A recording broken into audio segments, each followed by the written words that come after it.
sana Mheshimiwa Spika. Serikali kupitia Wizara ya Mifugo na Uvuvi ina wajibu wa kuhakikisha kuwa biashara ya mifugo inafanyika katika mazingira yenye miundombinu muhimu ili kurahisisha biashara hiyo. Aidha, mnada wa Olokii uliopo katika kata ya Bwawane, Arumeru Magharibi ni mnada wa upili unaosimamiwa moja kwa moja na Wizara ya Mifugo na Uvuvi, na mnada huu hufanya kazi kila Ijumaa ya wiki. Mheshimiwa Spika, kuhusu ukarabati wa mnada huo, serikali kupitia Wizara ya Mifugo na Uvuvi ipo katika taratibu za umiliki wa eneo la mnada huo, na mara tu taratibu hizo zitakapokamilika, serikali itakuwa tayari kufanya ukarabati wa mnada huo. Mheshimiwa Noah Lemburu Saputu, swali la nyongeza. Mheshimiwa Spika, nashukuru. Kwanza, kwa kuwa nimeuliza swali hili leo ni mara ya tatu. Mara ya kwanza majibu yalikuwa ni itawekwa kwenye bajeti ya 22-23. Mara ya pili ilikuwa itawekwa kwenye bajeti ya 23-24, lakini leo majibu yaliyokuja ni kwamba wanatafuta hati. Mnada huu umemilikiwa tangu mwaka 1968 na 70. Je, nini kauli ya serikali kuhusu majibu haya ambayo hayaendani, ambayo yameelezwa pia hapa? Swali la pili, kwa kuwa wizara inakusanya fedha tangu mwaka 1968 70 mpaka 70 mpaka sasa, na kuna changamoto ya choo, hakuna maji na miundombinu mingine kama uzio wa mifugo, nini kauli ya serikali kwamba kutumia fedha ambazo wanazikusanya kwenye mnada huo ili waweze kuweka miundombinu hiyo, hasa choo na maji, kwa wakati huu wa dharura?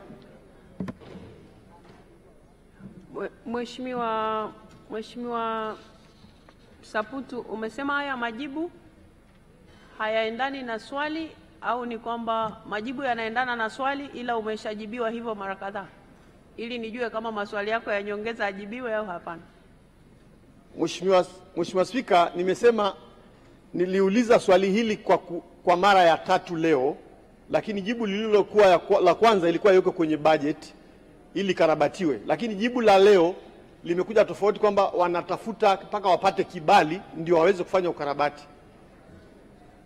Sawa, mimi nataka kujua hili jibu kwanza, maana ili ulize swali la nyongeza lazima majibu yaliyoko hapa uwe unakubaliana nayo.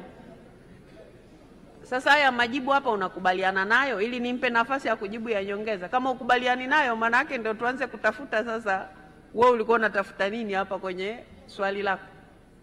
Mheshimiwa Spika, yanaendana kwa sababu wamesema wanatafuta. Basi sawa. Hati. Mheshimiwa Naibu Waziri, majibu. Asante sana Mheshimiwa Spika.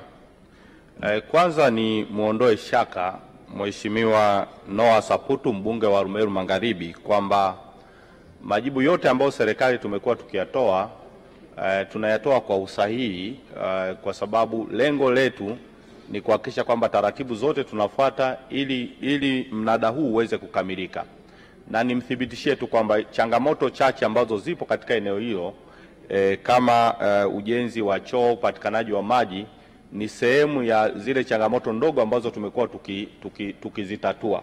Lakini sisi tunataka Wizara ya Mifugo kufanya ule ukarabati mkubwa ambao utahusisha soko zima. Kwa hiyo ule ukarabati mkubwa ndio unahitaji sasa umiliki wa eneo, ndio kitu ambacho kikubwa tumezungumzia. Lakini haya matokeo ya ukarabati mdogo mdogo, sio kama choo kimejaa ya maji ya mara moja, hayo yamekuwa yakifanyika, na nimthibitishie tu Wizara ya Mifugo italifanya hilo. Asante Mheshimiwa Spika. Mheshimiwa Mabula nimekuona, lakini anajibu kwa niaba ya wizara, sio wizara yake. Kwa hiyo kidogo inaleta wasiwasi na sio majibu yatakayotoka, lakini kwa sababu sio wizara yake basi tumpe nafasi ya kaketi. Mheshimiwa Naibu Waziri, asante sana kwa majibu yako kwa maswali ya Mheshimiwa wabunge.